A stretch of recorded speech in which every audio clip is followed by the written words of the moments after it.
Oh, goodness. When it comes to Life is Strange, I've often wondered just how great the overall story was, how it could have been worse, and how better it could have been. When it comes to Chloe in Life is Strange, her role is that of Max's best friend, who later finds a better best friendship from some new girl named Rachel when Max goes away to Seattle. When Max comes back and discovers that she has the ability to manipulate time, it is Chloe who suggests that the both of them do some detective work to find where Chloe's new best friend is, and thus you as the player begin ensuing in crazy time rewinding hijinks on the way. Granted, that's more on Max's part than it is Chloe. So because it's safe to say that Chloe isn't the main character of the game, is it also safe to say that without Chloe, Life is Strange would be an interesting game? The game mainly centers around Max. You control her, you hear her thoughts and opinions on bullshit teenager things and other thoughts that involve Chloe. While looking over the game of Life is Strange and even watching other people play the game, I couldn't help but find the overall concept and story annoying, and if not that, just awfully boring. You play as a plain Jane teenage white girl who lives in upscale suburbia, who comes back from Seattle, only to later discover that your once best friend has turned into some pseudo-punk hipster rock chick, and now you can rewind time. Throughout the game, it is up to you to use your powers to do trivial shit of your choosing until the main plot of the game ensues, which basically is just you attempting to save your friend Chloe and discover the reason Rachel is missing. As I said, pretty boring. Whether it's just me or I'm the only one to speak on it, I couldn't help but notice that not a lot of people realize that while you were playing Max, playing this game, you couldn't freely rewind time to do what you, as the player, wanted. You often had to bend to the whims of Chloe or to the whims of the character's feelings, that being Max. Oh, there's a bird that hit the window. Should I rewind time to save it? There's a bully in my class. Should I rewind time to tell her off? Oh, Chloe wants me to rewind time to do this. Should I go? No, get up. I have to do what Chloe says in order to progress the game. If we erase the third example, there isn't much left for you as Max to do when it comes to rewinding time and doing stuff with it. It's almost as if the game only gave Max powers for Chloe's sake. Because other than Max wanting to stop a bird from hitting a window or preventing her weird friend from being splashed by a puddle, you as the player and Max herself don't really do anything with the powers you discovered. If Chloe was cut out of the game, it's safe to say that there wouldn't be much for Max to do, right? There wouldn't be a story, right? There would be no game of Life is Strange.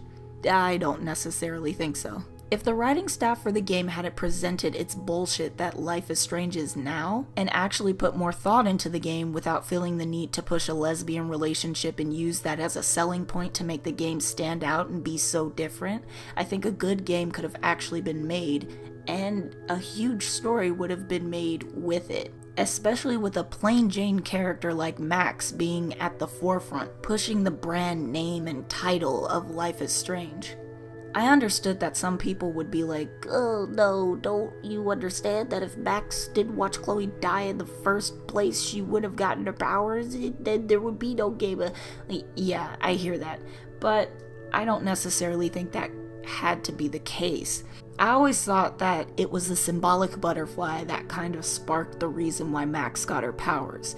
I don't know what the deal was when it came to the butterfly, but being that it was in the beginning of the game, randomly in the school academy bathroom, and then at the end of the game when you killed Chloe, and not to mention is always there when you cause some sort of butterfly effect when you rewind time and make decisions, its purpose for existing is a huge deal. So I'd like to think that this mysterious butterfly grants you your power of time. Now, this is just me, but here's what I think the game would have been like hadn't Chloe been a part of it.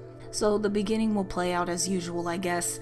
Max will move back to Arcadia Bay and attend school at the Arcadia Academy, whatever. Whether she's wallowing in self-pity or being artsy while taking a picture of the butterfly, Nathan will do the same thing as he's done before and go on his crazy drug trip as he walks into the girls' bathroom, muttering things about how his life is fucked up and how he feels guilty about killing some girl. That being Rachel, someone who would still exist in this story. Max would then overhear it and, for the sake of drama, would overreact and make a noise that would draw Nathan's attention. He approaches, pulls a gun on her, and before he shoots, Max holds her hand out and discovers that she could rewind time, or at least in the moment freeze it, considering she did that with her friend when she was about to jump off the roof. Kate, I think her name was? Realizing she now has powers, she uses them to rewind time or freeze time to escape the bathroom, report that Nathan has a weapon in the school, and then that junk will play itself out. But probably not, considering Nathan will still be the rich asshole he is, and his family will have power over the school as they have been. Regardless, later on in the game, Max will walk the path of self-discovery and begin to question why she has her abilities to manipulate time and how she would use them. This would allow you as the player to choose what you would want to do with your powers and tempt Max to view herself as a vigilante or superhero for her town. Eventually, the plot of the game will resurface back at the school and you will cross paths with Nathan. You as Max will recall him stating that he killed some random girl, and it will be up to you to discover that her name is Rachel, mostly by following Nathan around and overhearing him mumble stuff on his drug trips. It is now up to you to discover who Rachel was and how she was murdered by gaining that information from people within the small town of Arcadia Bay, at the school, and using your abilities to investigate anything that ties to Nathan. In doing so, this would also leave you with the choice of responsibly playing your part as a school kid or abandoning this responsibility to focus on investigating. Your school life will be affected by your discovery of your new power, and it is your choice to either balance this or play favorites. Whether you lead a school life or a ditcher's life, it's up to you. But this will also affect Max's attitude and outlook.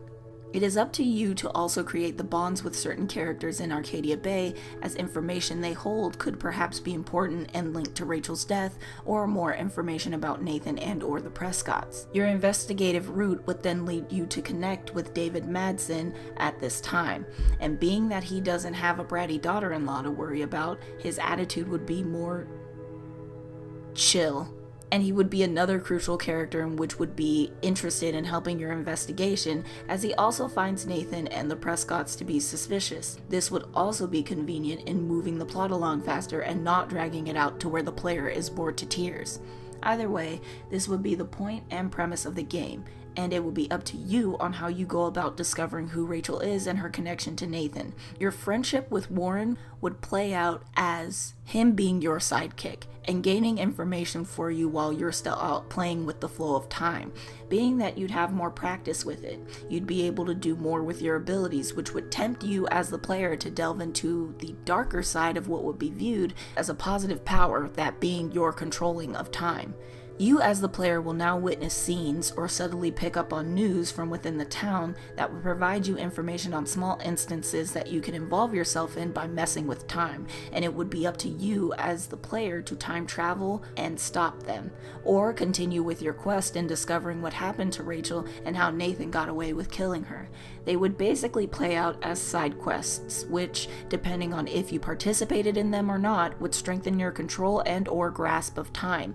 Either way, it would be up to you as the player to indulge in that or ignore it, which, depending on if you discover it but choose to do nothing about it, would mold Max's character. Your choices would change her personality to be either optimistic or pessimistic as the story progresses, and with each view and experience dealt with the mini-missions, your control of time would be strong enough to further progress the story. Whether it's a mini-mission that eventually grants you the information of the shed, or eventual progression through investigation with your sidekicks David and Warren, all routes would lead to the plot, which will rise even further as the shed is tied to Nathan, and being that David is on your side and is the adult in the situation, he would be the driving factor in what would be the Prescott's downfall. You will be given two options: contacting the police or cornering Nathan.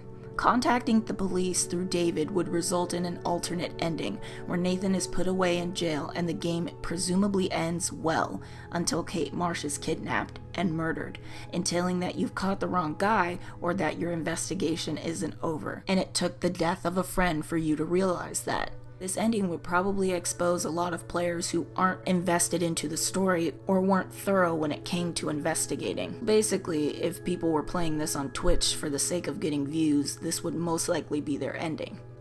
Anyway, the option of simply confronting Nathan with all of your knowledge and evidence found through investigation and gameplay will prompt Nathan to feel cornered and then explain what has been going on in the dark of Arcadia Bay.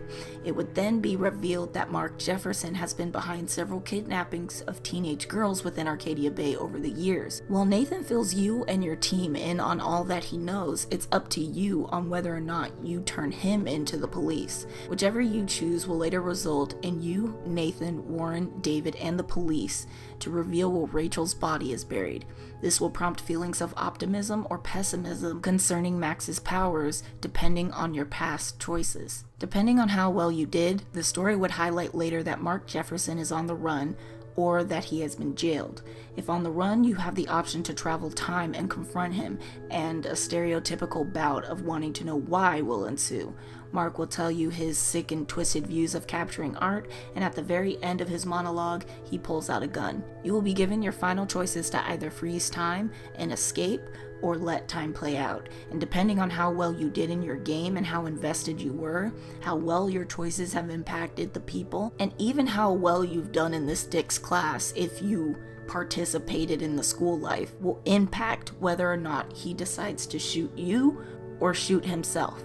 If he shoots Max, he will try to escape, but will be caught by police because of Max's manipulation of time, and she already saw that coming, basically. You'd basically be a Time Lord. But if he kills himself, you leave the scene and notify police. At the very end of the game, hipster music plays, and the scene of Max leaving a hospital or precinct will fade in. Then you will hear a monologue about how Max feels concerning her powers and abilities, and how it has affected people throughout the game. She will either consider her powers to be a benefit or a burden, and even then the game will end with a cliffhanger that would prompt thoughts of a sequel, that being the butterfly. The mechanics of the game would play out exactly how it was in Life is Strange, except your range of exploring isn't limited. You can wander all throughout Arcadia Bay, and your actions of rewinding time or freezing it for whatever reason wouldn't hinder the story. It would perhaps even expand it depending on what you do or where you go in the frozen time, or go about the town as time normally progresses. You could interact with all non-playable characters, and they will all give you interesting tidbits of information that will either point to a mini mission or to the main point of the game, in which you investigate or do detective work concerning Rachel's death and Nathan's involvement with it. With that said, tell me that story wouldn't be interesting as hell. I hadn't been thinking about this a lot, but while watching the game I couldn't help but view everything about the story to be lackluster, especially considering a main character that you can be can manipulate time was the focus of the game. To me, more could have been done, and the story could have been darker and more amazing if the option was given, but that's just me. So even after saying that, do I think Chloe had to be in the game? Not necessarily. Do I think that the game could have been way more interesting had it been just Max and her experiences with this newfound overwhelming power? Yes and no. I think my idea is good, but there are also other ideas that I've thought about that I figure would also make the game amazing. Considering we're dealing with the option of messing with time. For instance, if Max was cut from the game, and you had to be Chloe dealing with manipulating time, I think that would also be interesting too, especially since when it comes to Chloe, you'd be dealing with more character than you would with Max. And even so, if Max and Chloe still existed, but the both of them had abilities to manipulate time, however Chloe had ill intentions with hers because she can't control her anger and stubbornness or whatever, it would be more interesting to give a story where you either had to stop Chloe or you would end up giving in and doing the same thing as her, which is manipulating time and doing horrible things with your abilities. I personally think that if the game had a more compelling story like that, or more factors that made it an interesting game to play, then I would be a die-hard fan of it, and perhaps even future games if it became its own series. But that's just me, and that's my thoughts.